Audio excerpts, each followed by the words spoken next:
Senado, la Cámara de Diputados. Este proceso según versiones tanto de Jesús. Las autoridades anunciaron que se transitará probablemente de 9 meses permanecen publicando discusiones.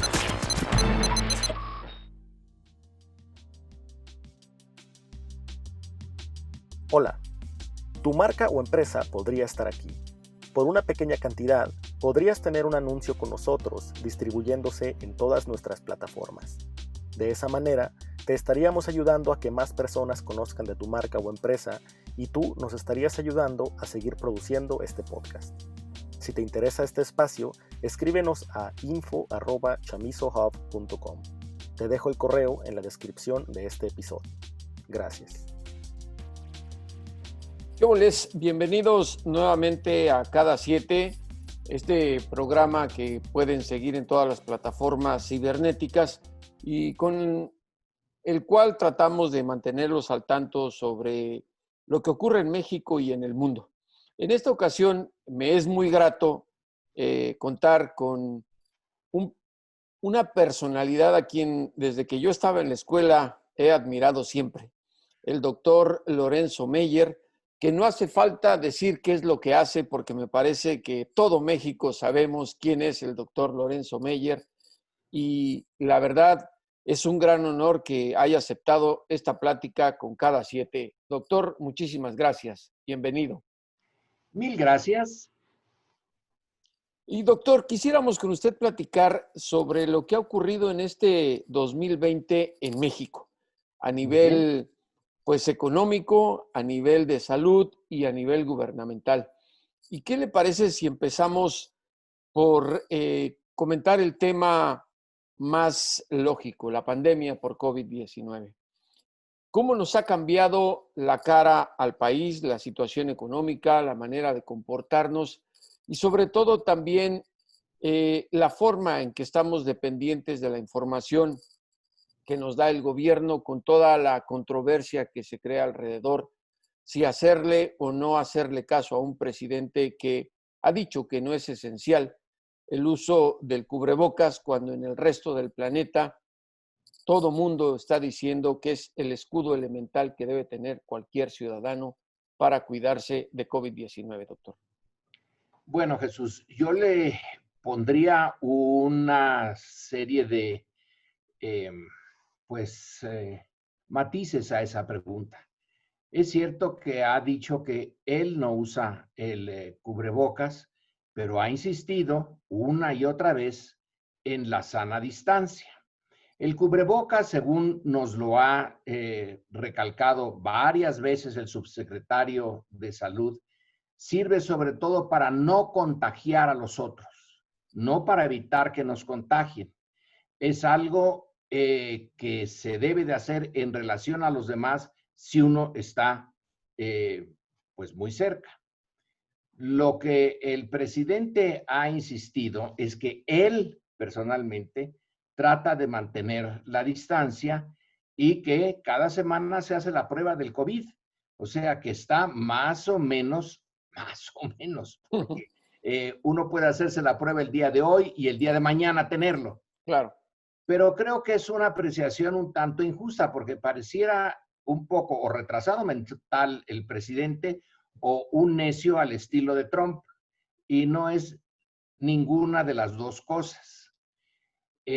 Sería bueno que se pusiera el cubrebocas como símbolo, digamos, ya que la presidencia está muy cuidada. No hace reuniones masivas como Trump o como el Departamento de Estado la acaba de hacer hace unos días. Se cuida mucho de eso.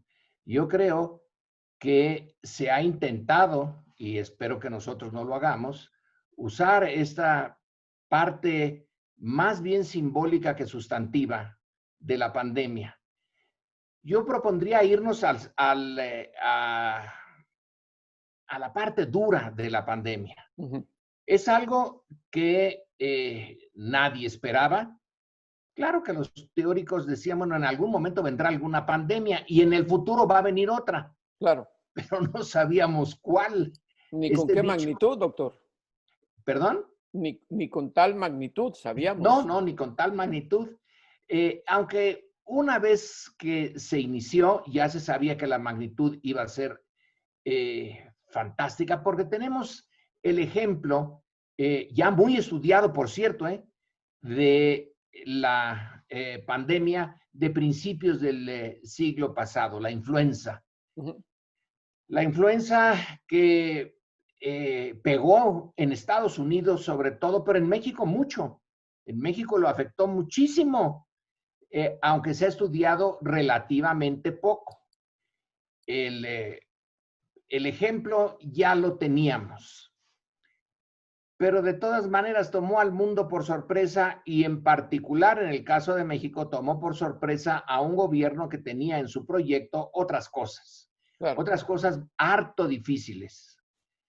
Quizá se echó encima como tarea una de las cosas más difíciles que hay en política, y aquí me gusta citar a Maquiavelo en El Príncipe, donde él señala que cambiar las formas de gobernar es la tarea más difícil. Si gobernar es difícil, cambiar es enormemente difícil. Entre otras cosas, él dice, porque quienes apoyaron el cambio originalmente, muchos de ellos se van a sentir defraudados, porque no consiguieron lo que querían. Y los que son afectados, los intereses creados que ya estaban allí, que van a ser removidos o transformados o eliminados, también van a estar en contra. O sea, las fuerzas en contra son enormes. Se echa encima esa tarea y viene el COVID. Otros gobiernos no tenían entre sus proyectos modificar el régimen. Aquí coincidió, a diferencia de muchos otros países, con un intento de modificación del régimen. Ya con eso tenía suficientes enemigos adversarios a fondo. Luego viene el COVID. Bueno, la cosa se ha complicado. Se complica. Muchísimo. Y doctor, en ese sentido, y me parece bastante loable el hecho de que el presidente López Obrador llegara con esa idea de cambiar lo que usted señala, la manera de gobernar, pero pareciera, por lo que se ve en México, que la oposición, digamos, que no quería el cambio y que además se mantenía en esa oscuridad con el tema de la impunidad, con el tema de que no se exponía cuánta corrupción hubo en los gobiernos pasados.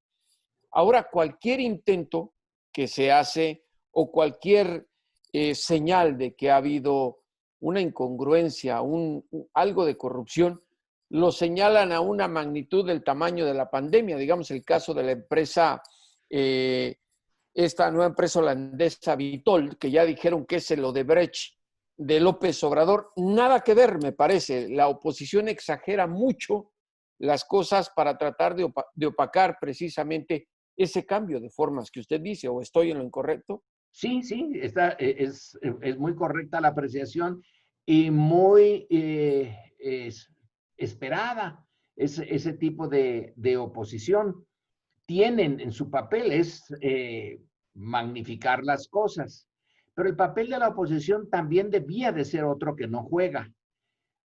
Cualquier elemento que puedan usar, y ahora que estamos en la época de las fake news, bueno, pues es casi inevitable, va a ser usado a fondo y exagerado en muchas ocasiones, pero eso es de esperar. Lo que no me queda claro, Jesús, es cuál es la opción. La oposición está en lo suyo al señalar errores reales o magnificar hasta hacerlos casi irreales otros. Pero esa es una de las tareas de la oposición. La otra, la más importante, la históricamente más importante, es presentar la alternativa. Yo veo eso de una manera un poco simplificando las cosas, Jesús, pero veo una especie de segunda edición del cardenismo. En 1934, el general Cárdenas llega a la presidencia de manera muy distinta que López Obrador. Claro. Las elecciones no tenían ningún sentido. Él le da la presidencia a Plutarco Elías Calles y listo. Pero decide hacer suyo el gobierno, quitárselo al jefe máximo, a Calles. Sí. Y una vez que se lo quita, entonces usa al gobierno para modificar el régimen. Se suponía que era el régimen de la revolución, pero no había hecho muchos cambios. Había un montón de cosas muy parecidas al porfiriato. Claro. Entonces, ahora con la 4T, la cuarta transformación, Andrés Manuel llega, ese sí llega por la vía electoral, no tiene que conquistar al gobierno. Una vez que llega a la presidencia, tiene al gobierno en sus manos.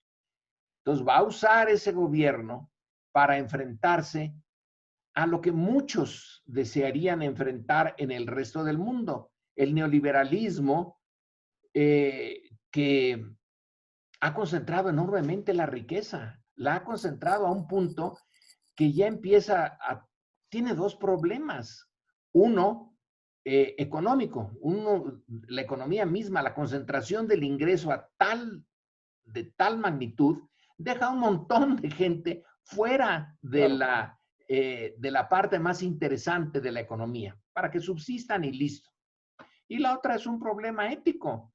¿Cómo es posible que, por ejemplo, nos lo dice Gerardo Esquivel, el subgobernador del Banco de México? Subgobernador del Banco de México, ¿no? 4 familias tienen una riqueza equivalente al 8% del Producto Interno Bruto de un país de 125, 128 millones de personas. Esto es ofensivo, doctor. Es ofensivo.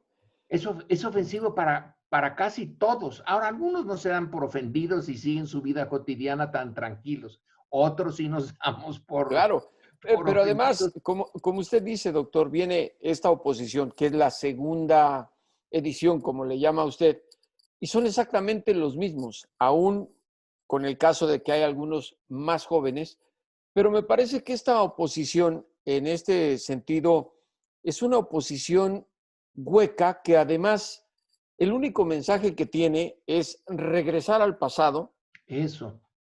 Que pareciera que no aprendieron la lección o que no estamos viendo los mexicanos tanta podredumbre que había, casos como el de Pemex, el caso de los gobernadores que están siendo expuestos no solo en Estados Unidos, sino también en México, doctor, por la corrupción y por favorecer a unos cuantos que siempre ha ocurrido desde la época de Salinas, para no irnos tan atrás en la historia.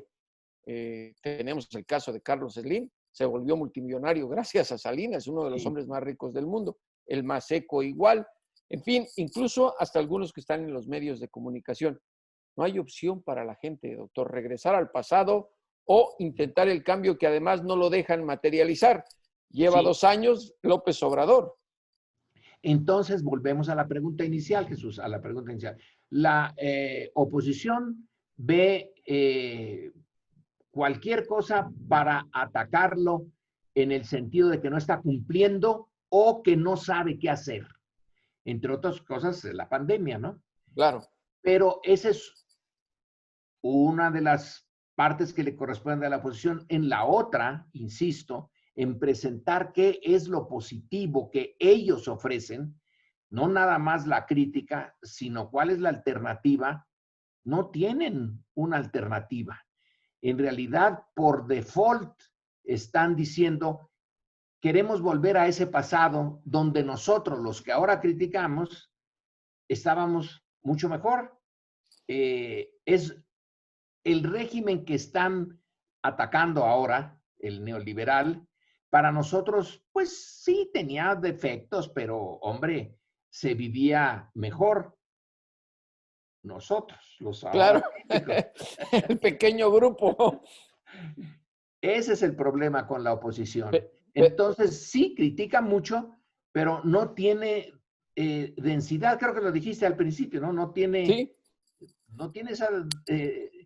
Y además me parece que la cruza entre PRI y PAN, pues creo que en los últimos 20 años en México hemos visto los resultados con un gobierno panista de Vicente Fox, que desde mi punto de vista resultó ser un presidente más ignorante de lo que veíamos. Se viene un presidente como Felipe Calderón, que echa a perder al país con una guerra militarizada contra el narcotráfico, que hereda el gobierno más corrupto de la época moderna, el de Enrique Peña Nieto, y que ahora que se está destapando la cloaca, pues todos salen salpicados, doctor, y se unen para crear una entidad política que por donde se vea, lo que las destaca es la corrupción y la impunidad. Sí, y yo diría que Jesús destaca otra cosa. Destaca que independientemente de la ideología, y hay que meter al PRD ahí, lo que queda del PRD, porque no es nada más el PRI y el PAN. Sí, bueno, no lo mencioné porque ya casi ni existe, pues. Bueno, pero pues ahí está, ahí está. Va a salir en las papeletas, ¿no? Sí. Esta trinidad o este dúo, en buena medida, no supo qué hacer con el poder. No supo, lo tenía y nada más administrar el día a día. Conforme iban viniendo las cosas, las administraba. Proyecto desde el gobierno no lo tuvo. Fox dijo que iba a acabar con la corrupción y a sacar esas víboras tepocatas, víboras prietas, etcétera. Calderón dijo, voy a poner orden en esto. El crimen organizado ha ganado mucho terreno. Yo lo voy a detener y a revertir. Pues nada. Al contrario, yo creo que el crimen organizado siguió ganando terreno con un costo. El costo fue la derrota del ejército. Claro. Y luego viene Peña Nieto y su proyecto del Pacto por México, donde unió a todos los que se dejaron unir. Sí. Y puso 90 y tantos puntos, ¿no? 90 y tantos puntos en esto. Uno de ellos era combatir la corrupción a fondo. Él la combatió pagando. Él la combatió con corrupción, doctor. Eso. Entonces, es lo que estamos viendo ahora, una coyuntura muy difícil por la pandemia, por la caída en el crecimiento del Producto Interno Bruto, más el esfuerzo por modificar al régimen, quitarle al menos parte de los extremos neoliberales en donde se le pidió que el mercado fuera el que diera satisfacción a las demandas sociales como educación, salud, etcétera, que fuera el mercado. Que fuera el mercado como si todos pudieran ingresar a él de la misma manera. Uh-huh.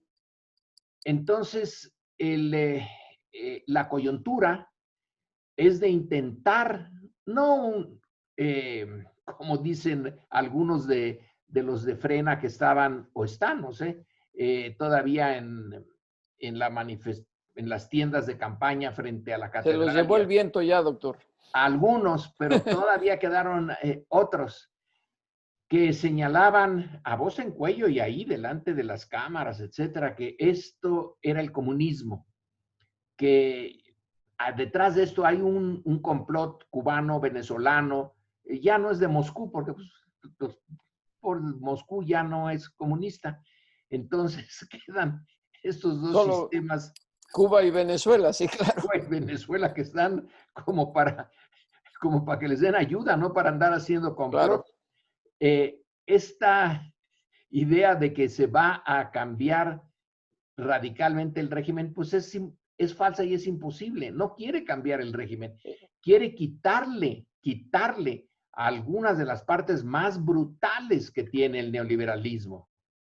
Ahora, doctor, y lamento mucho decir que este programa solo tenemos 30 minutos, pero quiero hablar un tema con usted muy importante y de actualidad, que tiene que ver con los cambios. Y esto se genera a raíz de la detención en Los Ángeles del general Salvador Cienfuegos Cepeda.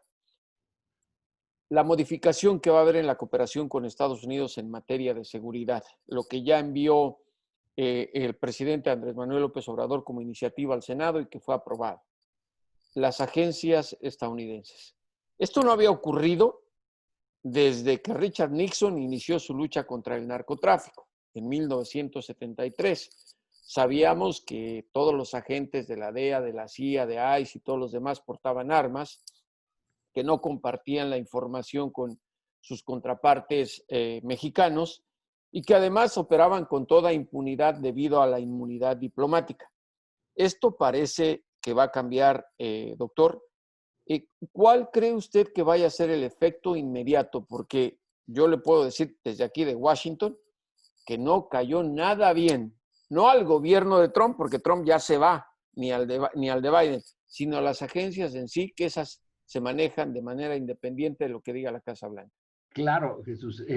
Bueno, qué bueno que les cayó mal, porque la lucha histórica de México después de que perdió la guerra con Estados Unidos es tratar de mantener una independencia relativa o una soberanía relativa, llamémosla de las dos maneras. No podemos ser enteramente soberanos, no podemos ser verdaderamente independientes porque la presencia de nuestro vecino es tan abrumadora, que en todo interfiere, aun cuando no intenta interferir, su sola presencia es un elemento central en nuestros procesos políticos, económicos, sociales, culturales. Entonces, el ponerle un límite que quién sabe cómo se pueda lograr en la realidad, pero formalmente, simbólicamente, decirles, no están ustedes en el patio trasero, no están en una república bananera, aunque parezca. Tenemos ciertos límites y podemos imponerlos. Entonces, que les caiga mal, me parece muy bien, porque es una manera de volver a reiterar que aunque haya el TEMEC, que aunque el 80% de nuestras exportaciones vayan a dar a Estados Unidos, que aunque el 40 y tantos % de nuestras importaciones vengan de allá y todo eso, hay una diferencia, que sí hay un elemento de soberanía. Que se molesten, pues que se molesten, porque después de todo, Jesús, han estado presentes aquí. El FBI fue el primero que estuvo presente antes de que existiera la CIA y todo lo demás. Ha significado, ahora, visto en este momento, que la lucha contra el crimen organizado ha tenido éxito. No, es un fracaso total. Bueno, entonces estas agencias justifican su existencia, sus sueldos, sus presupuestos, pero no, el resultado no los justifica. Y mire, ahora, ¿se van a enojar? Pues que se enojen. Ahora, me parece, y lo digo como mexicano, no como informador, doctor, a mí me dio mucho gusto, e incluso por haberlo publicado, que inmediatamente de que la Secretaría de Relaciones Exteriores le notificó al Departamento de Estado de que insistían en que les regresaran al general Cienfuegos Cepeda, si no lo hacían, iban a sacar a los agentes de la DEA, la respuesta inmediata fue de William Barr, de queremos reunirnos con ustedes en México y me voy a llevar al administrador interino de la DEA.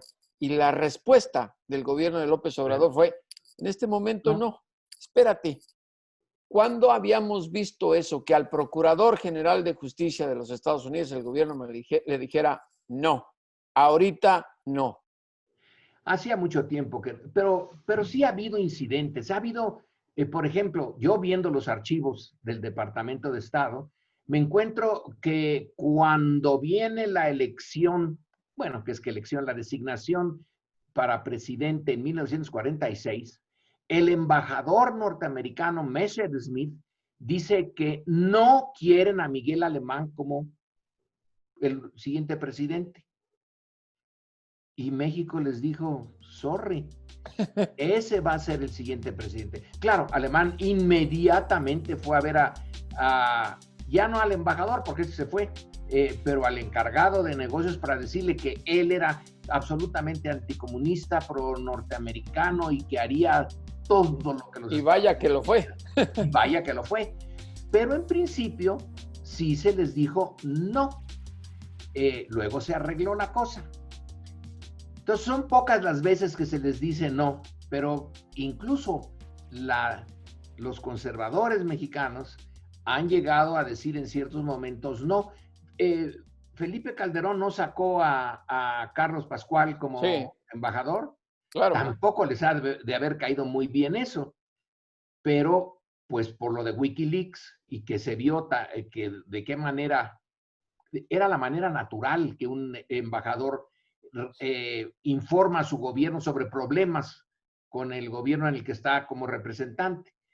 Se sintió ofendido Calderón y lo echó. Ahora, doctor, ¿cómo usted avisora la posición del gobierno mexicano en términos de la lucha contra el narcotráfico? El canciller Marcelo Ebrard dice, ahora si nos piden en extradición a fulano de tal, reconociendo ya ellos que tienen a sus propios cárteles domésticos, les vamos a decir, ¿quieres a este? Entrégame a este narco gringo de apellido tal, porque existen y ya tiene el gobierno mexicano la lista, doctor. Y además decirles, pero también queremos a este norteamericano que se dedica a venderle armas a los traficantes que las pasan a México. Digo, sabemos que Estados Unidos no les va a entregar a nadie, porque, no. Pero eso de alguna manera le da mayor dignidad a la lucha contra el narcotráfico y los hace más responsables. Sí, es en realidad una política que viene de mucho tiempo atrás. Por ejemplo, la de en los 1960s en el caso de Cuba. México es el único que no rompe relaciones con Cuba. Aunque en la práctica las rompió porque no tuvo ninguna relación económica ni nada. Y en el aeropuerto se vigilaba quién venía y quién salía hacia Cuba, etcétera. Pero simbólicamente fue bien importante que mientras el resto de América Latina daba todo lo que le pedían, México al menos simbólicamente no. Y es que nosotros tenemos una historia que no tiene el resto de América Latina. No ha tenido una guerra con Estados Unidos, no ha perdido territorio y no se siente el peso brutal de la asimetría de poder. Entonces necesitamos ese tipo de políticas, si se quiere, son simbólicas, porque no va a pasar nada con la DEA y con la CIA y con el FBI y el ICE y el Departamento de Defensa y hasta el guardacostas, ¿no? Tiene aquí su oficina. Sí, todas se crearon dentro de la Oficina Binacional de Inteligencia bajo la iniciativa Mérida, que fue precisamente Felipe Calderón el que les dio licencia para espiar en México y para actuar de esa manera. Una última pregunta, doctor, que me interesa mucho saber. Sabemos que en política todo puede ocurrir y que no hay nada escrito. El presidente López Obrador vino a Washington, a mí que lo tenía a unos metros de distancia, me sorprendió cuando comparó a Donald Trump con George Washington. Yo parece que le veo la cara a los colegas reporteros estadounidenses que estaban así como que ¿a quién está viendo el presidente de México? Que ya lo había comparado con Adolfo Hitler. Eso no cayó bien a los demócratas, aunque entienden las circunstancias, pero no cayó bien. ¿Ve usted alguna? No va a haber dificultad en la relación porque son pragmáticos, pero por lo menos en forma, ¿usted qué avisora para esta nueva relación que se viene con Joe Biden, más allá de la doctrina Estrada, Carranza, de que si le va a hablar o no le va a hablar, a partir del 20 de enero de 2021, doctor? Fíjate, Jesús, que yo lo veo más bien positivo para Andrés Manuel y para Marcelo Ebrard. Tener un presidente que sea predecible, puede ser que haya tensión y distanciamiento, pero es predecible. Es un presidente como lo que se esperaba y que no ocurrió después de la elección de Trump, en donde todo es impredecible, donde puede en cualquier momento decir, pues ahora pongo aranceles a las importaciones de acero y o echo abajo el tratado. del libre comercio, que no es tan fácil porque tiene muchos Sí, intereses sí, económicos detrás, pero sí puede fregar mucho. Y claro. puede decir, si no están los aranceles, si no detienen la frontera sur a los centroamericanos, vienen los aranceles, etcétera. Biden no va a hacer eso. Biden va a ser más predecible y ser vecino de semejante monstruo de poder y tener más o menos el mapa de por dónde va, es muchísimo mejor que tener a ese vecino poderoso en manos de una presidencia que parece un cohete disparado, pero que ya no se sabe, el sistema de guía ya se echó a perder. Un Entonces, ¿a dónde buscapiés. irá? Entonces, es un unguided missile. Sí, pero aquí hay una cosa, doctor. También las formas tienen mucho que ver y lo digo no por el presidente Biden, lo digo por el Congreso Federal estadounidense, que son los que al final, desde mi punto de vista, ejercen el verdadero poder político en Washington, el Congreso, más que la presidencia. Sí. Y ahí sí fue donde no cayó tan bien el apapacho o la comparación que hizo López Obrador a Trump con George Washington. Pues no les podrá caer bien, pero ¿quién es el responsable de que Trump esté en el poder? ¿México o ellos? Es un error histórico de ellos. Es una cosa increíble que hicieron. No le vayan a decir a México, oye, ¿por qué apapachas a un presidente que es impredecible? Tú eres débil y tienes que manejarte frente al gigante con mucho cuidado. ¿Quién puso a ese presidente tan poco, Dígalo, dígalo, como lo decimos los mexicanos? que es realmente fuera de serie? Hay razones para entender por qué representa a esa parte que está, pero enojadísima de la sociedad norteamericana, porque siente que perdió estatus, que perdió su oportunidad, su destino. Los blancos pobres o clase media que no tienen mucho destino. Y los tomó y los hizo su base. ¿Quién permitió que esa base se hiciera? Los demócratas. Los demócratas son en parte los que sin querer, pero efectivamente construyeron al monstruo. Entonces decir, se van a sentir porque México apapachó a Trump. ¿Quién puso a Trump allí? Y en una relación de poder tan asimétrica, ¿qué quieren que haga? Que ya fue suficiente con que fue a la cueva del monstruo y salió vivo AMLO, cosa que no se esperaban. Aquí hubo un ex canciller que dijo, no vaya, aquí adentro la oposición dijo, no, que no vaya. Bueno, fue y no le pasó nada. ¿Que tuvo que hacer estas concesiones? Sí, pero Trump también hizo concesiones. ¿Por qué no pone el Congreso esa parte? O los que están molestos. ¿Por qué Trump no mencionó la muralla o el muro? Porque se negoció que no lo mencionara.